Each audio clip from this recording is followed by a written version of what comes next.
My son bought this toy from the pound shop a few days ago and he's had some fun throwing it around. The thing is, it's quite a simple toy and it's one you can make yourself at home, and you can make it using things you've probably got anyway, like yogurt pots, plastic bag, wool or string. The great thing about making your own is that you can experiment with the design to see what makes the best kind of parachute.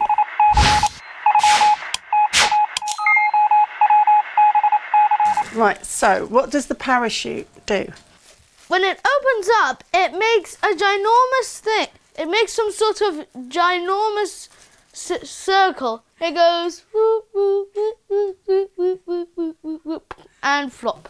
Okay, so what do you think would make this a better parachute than it is? Some type of thick but not too thick cloth, so the wind gets caught in it, but it still falls down.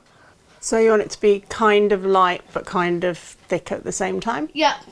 Okay. Do you want to try and make a thick parachute? Yes. Okay, then let's see. Okay, so what we're going to do, so we can see which one is better, is we're going to make two the same size. Yes. Okay, you're going to make this one, I'm going to make this one. Mm-hmm. And we're sure that it's not just the size that makes the difference. Mm-hmm. Right, okay, shall we see if these are the same? Okay, so let's put them one on top of the other. So you can look at the size, the material you're using, the length of the strings. You can change the passenger.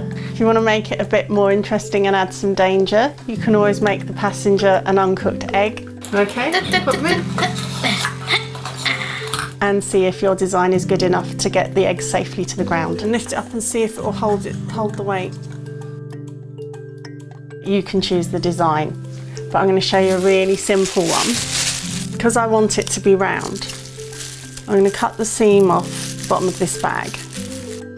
I don't want it to be too big this time, so I'm just going to cut a square. And I quite like the idea of it being round.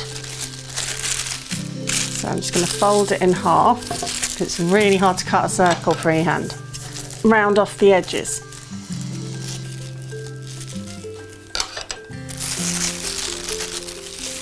So you can see it's kind of circular. Now I'm going to cut the strings. So I find the easiest way to make sure they're all the same length is just to keep matching them to each other like this. And I'm going to use 4 because it's quick, but you can use more if you think that would work better.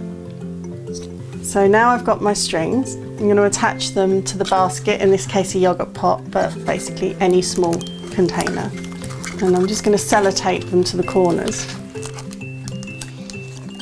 So once you've done that, the easiest way to centre it so that you've got your strings evenly spread is to put the pot upside down in the centre and then attach the strings evenly around the parachute.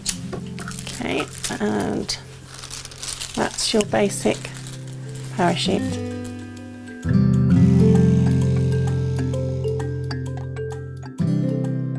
Okay, so let's go test these.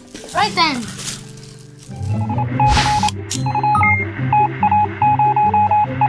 So if we're going to test which one's better, we need to drop them from the same height at the same time.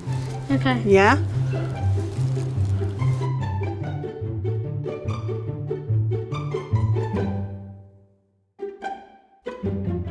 The job of a parachute is to make things move more slowly through the air.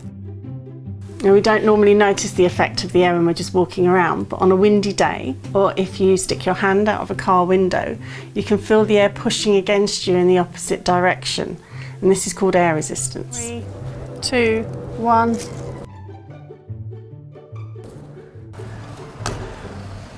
yours is splattered. If I drop this crumpled ball of paper, it falls quite quickly.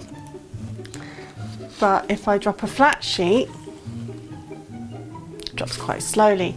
And that's because it's got a larger surface area and it has to push more air out of the way. Parachutes make use of this effect, and generally the larger the surface area, the slower it will fall.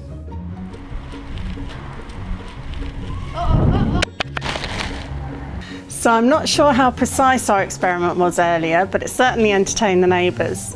It was a really good way of getting Alex thinking scientifically, especially about things like fair testing. And it was a really enjoyable way of spending time with him in the summer holidays. Let's see.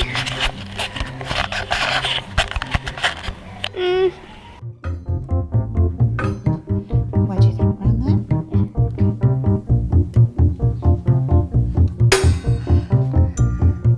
Was that good? Yeah.